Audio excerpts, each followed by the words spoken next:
എൻ്റെ എല്ലാ പ്രിയപ്പെട്ട കൂട്ടുകാർക്കും നമ്മുടെ പുതിയ വീഡിയോയിലേക്ക് സ്വാഗതം. ഇന്നത്തെ നമ്മുടെ വീഡിയോ ശ്രീകൃഷ്ണ ജയന്തി സ്പെഷ്യൽ പാൽപ്പായസമാണ്. അമ്പലങ്ങളിൽ നിന്നും പാൽപ്പായസം വഴിപാട് കഴിക്കുമ്പോൾ കിട്ടുന്ന അതേ ഒരു പ്രസാദത്തിന്റെ ടേസ്റ്റോടുകൂടി തന്നെയാണ് നമ്മൾ ഈ പാൽപ്പായസം തയ്യാറാക്കുന്നത്.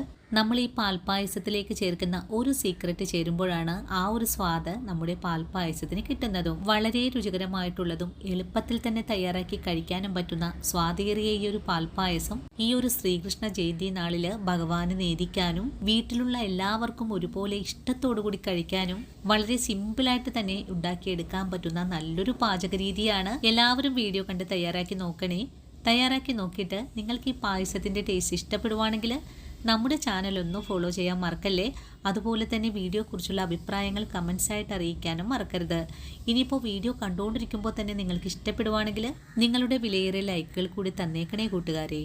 അപ്പോൾ എങ്ങനെയാണ് അമ്പലങ്ങളിൽ നിന്ന് കഴിക്കുന്ന അതേ ഒരു ടേസ്റ്റോടുകൂടി നല്ലൊരു പാൽപ്പായസം തയ്യാറാക്കി എടുക്കുന്നതെന്ന് നമുക്ക് വീഡിയോയിൽ കണ്ടു നോക്കാം.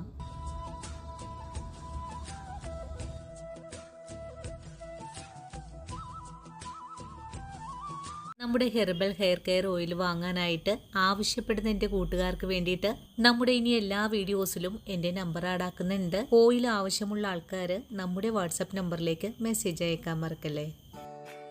പാൽപ്പായസം തയ്യാറാക്കി എടുക്കാനും വേണ്ടിയിട്ട് ഞാനിവിടെ 1 കപ്പ് അളവിലാണ് അരി എടുത്തിട്ടുള്ളത്. ഇത് 250 ഗ്രാം അളവുള്ള കപ്പിലാണ് എടുത്തിട്ടുള്ളത്. ഇനി നമുക്ക് ഈ അരിയെ ഒന്ന് നല്ലപോലെ കഴുകിയെടുക്കണം. ഇതിനായിട്ടൊരു ബൗളിലേക്ക് മാറ്റിയിട്ടുണ്ട്. അതിനുശേഷം നല്ല വൃത്തിയായിട്ട് തന്നെ ഒന്ന് കഴുകിയെടുക്കാം. കഴുകിയെടുത്ത അരിയെ 1 മണിക്കൂർ നേരത്തേക്ക് ഒന്ന് കുതിർത്താനായിട്ട് മൂടി മാറ്റി വെക്കണം. 1 മണിക്കൂർ നേരം കുതിർത്തിയെടുത്തിട്ടുള്ള അരിയെ നമുക്കൊന്ന് തുറന്നുകൂടെ നോക്കാം. ഈ ഒരു സമയം കൊണ്ട് തന്നെ നമ്മുടെ അരി നല്ലവണ്ണം കുതിർന്ന് വന്നിട്ടുണ്ട്. ഇനി നമ്മുടെ കൈ ഉപയോഗിച്ച് കുതിർത്തിയ അരിയെ ഒന്ന് പൊടിച്ചുകൂടി എടുക്കണം. അരി 1 മണിക്കൂർ നേരത്തേക്ക് കുതിർത്തിയെടുത്തിട്ടുള്ളത് കൊണ്ട് നല്ലവണ്ണം പൊടിഞ്ഞും കിട്ടുന്നുണ്ട്. അതിനുശേഷം നമുക്ക് ഈ കുതിർത്തിയ അരിയെ ഒന്ന് അരിപ്പയിലൂടെ ഒന്ന് അരിച്ചുകൂടെ വെക്കാം. ഇനി നമുക്ക് പാൽപ്പായസം തയ്യാറാക്കാൻ തുടങ്ങാം. ഇതിനായിട്ട് ചുവട് കട്ടിയുള്ള ഉരുളി അടുപ്പിലേക്ക് വെച്ചിട്ടുണ്ട്. ഉരുളി നല്ലവണ്ണം ചൂടായി വരുമ്പോൾ നമുക്കിതിലേക്ക് ഒരു 2 സ്പൂൺ അളവിൽ നെയ്യ് കൂടെ ചേർക്കണം. 25 ഗ്രാം അളവിൽ കാഷ്യൂസ് ചേർത്തൊന്ന് ഫ്രൈ ചെയ്തെടുക്കാം. വളരെ എളുപ്പത്തിൽ തന്നെ കാഷ്യൂസിന്റെ കളറൊക്കെ ഒന്ന് ചേഞ്ച് ആയി തുടങ്ങിയിട്ടുണ്ട്. ഇനി ഇതിലേക്ക് 25 ഗ്രാം അളവിൽ തന്നെ കറുത്ത മുന്തിരി കൂടെ ചേർക്കുന്നുണ്ട്. ഇനി ഇത് രണ്ടും കൂട്ടിച്ചേർത്ത് നല്ലതുപോലെ ഇളക്കി ഒന്ന് മുരിയിച്ചെടുക്കണം. ഇപ്പോൾ കാഷ്യൂസും മുന്തിരിയും നല്ലതുപോലെ ഒന്ന് മുരിഞ്ഞൊക്കെ തുടങ്ങിയിട്ടുണ്ട്. ഇനി നമുക്ക് ഈ വറവിനെ നെയ്യിൽ നിന്നും ഒന്ന് കോരി മാറ്റി വയ്ക്കാം. വറവൊക്കെ കോരി മാറ്റിക്കഴിഞ്ഞാൽ പിന്നെ നമുക്ക് ഫ്ലെയിം അങ്ങ് ഓഫ് ചെയ്ത് കൊടുക്കണം. അതിനുശേഷം നമുക്കിതിലേക്ക് 1 കപ്പ് അളവിൽ വെള്ളം കൂടെ ഒഴിച്ചു കൊടുക്കാം. നമ്മുടെ ചട്ടിക്ക് നല്ല ചൂടുള്ളത് കൊണ്ട് ആവി മുഖത്തേക്ക് അടിക്കാൻ സാധ്യതയുണ്ട്. അതുകൊണ്ട് ഫ്ലെയിം ഓഫ് ചെയ്തതിന് ശേഷമായിരിക്കണം വെള്ളം ചേർക്കേണ്ടത്. വെള്ളം ഇപ്പോൾ നല്ല പോലെ തിളച്ചു തുടങ്ങിയിട്ടുണ്ട്. ഇനി നമുക്ക് കഴുകി വൃത്തിയാക്കി വെച്ചിരിക്കുന്ന അരിയാണ് ഈ ഒരു വെള്ളത്തിലേക്ക് ഇട്ട് കൊടുക്കേണ്ടത്. അരി വെള്ളത്തിലേക്ക് ചേർത്ത് കഴിഞ്ഞാൽ പിന്നെ കയ്യിൽ വെച്ചിട്ട് നല്ലതുപോലെ ഇളക്കി ഒന്ന് യോജിപ്പിച്ചു കൊടുക്കാം. പച്ചരി ആയതുകൊണ്ടിട്ടും അരിയെ നല്ലതുപോലെ പൊടിച്ചെടുത്തിട്ടുള്ളത് കൊണ്ടും വളരെ എളുപ്പത്തിൽ തന്നെ അരി വെന്ത് കിട്ടും. വെന്ത് കിട്ടുന്ന സമയത്ത് അരി നല്ല പോലെ കുറുകിയൊക്കെ വരുന്നതാണ്. ആ സമയത്ത് തുടരെ ഇളക്കി കൊടുത്ത് വേണം നമുക്കിതിനെ ഒന്ന് വേവിച്ചെടുക്കാനായിട്ടും. ഇപ്പോൾ നമ്മുടെ അരി നല്ലതുപോലെ ഒന്ന് തിളച്ചു തുടങ്ങിയിട്ടുണ്ട്. ഒന്നുകൂടി ഇളക്കി യോജിപ്പിച്ചതിന് ശേഷം നമുക്കിതിലേക്ക് 1/2 ലിറ്റർ പാല് കൂടി ചേർത്തിട്ട് വേണം വേവിച്ചെടുക്കാനായിട്ട്. ഞാനിവിടെ പാക്കറ്റ് പാലാണ് ഉപയോഗിച്ചിട്ടുള്ളത്. നിങ്ങൾക്ക് പശുവിൻ പാലൊക്കെ കിട്ടുവാണെങ്കിൽ അതെടുക്കുന്നതായിരിക്കും ഏറ്റവും നല്ലത്. പാല് ചേർക്കുമ്പോൾ തിളപ്പിച്ച് ഒന്ന് അരിച്ചെടുത്തതിന് ശേഷം എടുക്കുന്നതാണ് ഏറ്റവും നല്ലത്. അല്ലെങ്കിൽ നമ്മുടെ പായസത്തിന് പാൽ ചുവ വരാൻ സാധ്യത കൂടുതലാണ്. പാലും ചേർത്ത് ഒന്നുകൂടി ഇളക്കി യോജിപ്പിച്ചതിന് ശേഷം ഒന്ന് തിളച്ചു വരാനായിട്ടൊന്ന് വെയിറ്റ് ചെയ്യാം. വളരെ എളുപ്പത്തിൽ തന്നെ നമ്മുടെ പാല് നല്ലപോലെ തിളച്ചൊക്കെ തുടങ്ങിയിട്ടുണ്ട്. ഇനി നമുക്ക് വീണ്ടും ഫ്ലെയിം സിമ്മിലേക്ക് മാറ്റിയതിന് ശേഷം ഒന്ന് മൂടി വെച്ച് വേണം വേവിച്ചെടുക്കാനായിട്ട്. മൂടി വെച്ച് കഴിഞ്ഞാലും ഇടയ്ക്കിടയ്ക്ക് മൂടി തുറന്ന് നല്ലതുപോലെ അടിച്ചേർത്തൊന്ന് ഇളക്കി കൊടുക്കണം. അല്ലെങ്കിൽ നമ്മുടെ അരി അടിയിലേക്ക് പിടിക്കാൻ സാധ്യത വളരെ തന്നെ കൂടുതലാണ്. ഒരു 10 മിനിറ്റ് കൊണ്ട് തന്നെ നമ്മുടെ പച്ചരി നല്ലതുപോലെ തന്നെ വെന്ത് കിട്ടിയിട്ടുണ്ട്. ഈ ഒരു സമയത്ത് നമ്മുടെ അരി നല്ലതുപോലെ വെന്തൊന്ന് കുറുകിയ പാകത്തിലേക്കായി വന്നിട്ടുണ്ട്. ഇതിലെ ഒരു പാകത്തിലേക്കൊന്ന് കുറുകിക്കഴിഞ്ഞാൽ പിന്നെ നമുക്കിതിലേക്ക് മധുരം ചേർക്കാം. ഞാനിവിടെ 250 ഗ്രാം ഉള്ള പച്ചരിക്ക് 300 ഗ്രാം അളവിൽ കൽക്കണ്ടമാണ് ചേർത്ത് കൊടുത്തിട്ടുള്ളത്. നമ്മുടെ ഇന്നത്തെ പാൽപ്പായസം അമ്പലങ്ങളിൽ നിന്നൊക്കെ നമ്മൾ കഴിക്കുന്ന അതേ സ്വാദിലാണ് നമ്മൾ ഇന്ന് തയ്യാറാക്കുന്നത്.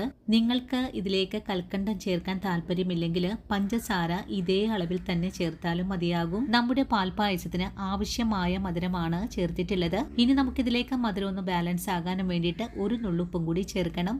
ഉപ്പും ചേർത്ത് വീണ്ടും നല്ലപോലെ ഒന്ന് ഇളക്കി യോജിപ്പിച്ചെടുക്കാം. കൽക്കണ്ടവും ചേർത്ത് നല്ലതുപോലെ ഇളക്കി യോജിപ്പിച്ച പായസം ഒന്നുകൂടെ തിളച്ച് വരുന്നുണ്ട്.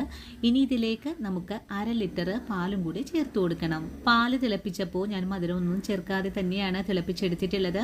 അതിനുശേഷം വീണ്ടും ഒന്നുകൂടി ഇളക്കി യോജിപ്പിച്ചിട്ട് ഒന്ന് തിളച്ചു വരാനായിട്ടൊന്ന് വെയിറ്റ് ചെയ്യാം. നമ്മളിന്ന് തയ്യാറാക്കുന്ന ഈ ഒരു പാൽപ്പായസത്തിന് ആവശ്യമായ മധുരമാണ് നമ്മളിന്ന് ചേർത്തിട്ടുള്ളത്.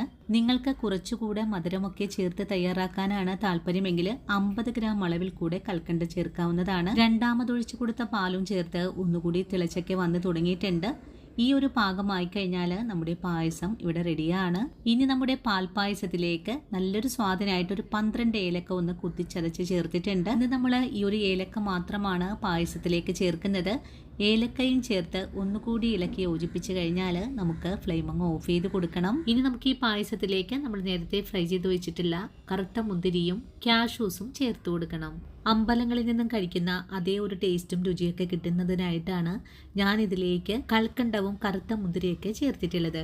നിങ്ങൾക്ക് ഇതൊന്നും ചേർക്കാൻ താല്പര്യമില്ലെങ്കിൽ ഇതൊക്കെ ഒഴിവാക്കാവുന്നതുമാണ്. ഇനി നമുക്കിതിലേക്ക് ഫ്രൈ ചെയ്ത കാഷ്യൂസ് കൂടെ ചേർത്ത് കൊടുക്കാം. ഇനി ഇതെല്ലാം കൂട്ടി ചേർത്ത് ഒന്നുകൂടി ഇളക്കി യോജിപ്പിച്ച് കഴിഞ്ഞാൽ വളരെ ടേസ്റ്റി ആയിട്ടുള്ള നല്ലൊരു പാൽപ്പായസം ഇവിടെ റെഡിയാണ്. ഈ വരുന്ന ശ്രീകൃഷ്ണ ജയന്തി ദിനത്തില് ഭഗവാന് പാൽപ്പായസം നേദിക്കാനും വീട്ടിലുള്ള എല്ലാവർക്കും ഒരുപാട് ഇഷ്ടത്തോടു കൂടി തന്നെ കഴിക്കാനും വളരെ എളുപ്പത്തിൽ ഉണ്ടാക്കാൻ പറ്റുന്ന നല്ലൊരു പാൽപ്പായസമാണ്. ഇനി നമ്മുടെ പാൽപ്പായസത്തിന് അമ്പലങ്ങളിൽ നിന്നും കഴിക്കുന്ന അതേ ഒരു സ്വാദ് കിട്ടുന്നതിനായിട്ട് ഇതിലേക്ക് ഒരു നുള്ള് കർപ്പൂരം കൂടെ ചേർത്ത് കൊടുക്കണം. ഈ ഒരു സീക്രട്ട് ചേർക്കുമ്പോഴാണ് നമ്മുടെ പായസത്തിന് ഒരു പ്രത്യേക സ്വാദ് കൂടെ കിട്ടുന്നത്. കർപ്പൂരവും കൂടി ചേർത്ത് നമ്മുടെ പാൽപ്പായസം നല്ലവണ്ണം ഇളക്കി യോജിപ്പിച്ച് കഴിഞ്ഞാൽ വളരെ രുചികരമായിട്ടുള്ള നല്ലൊരു പാൽപ്പായസം ഇവിടെ റെഡിയാണ്. എല്ലാവരും ഈ ഒരു വീഡിയോ കണ്ടിട്ട് ഇതുപോലെ തന്നെ തയ്യാറാക്കി നോക്കണം.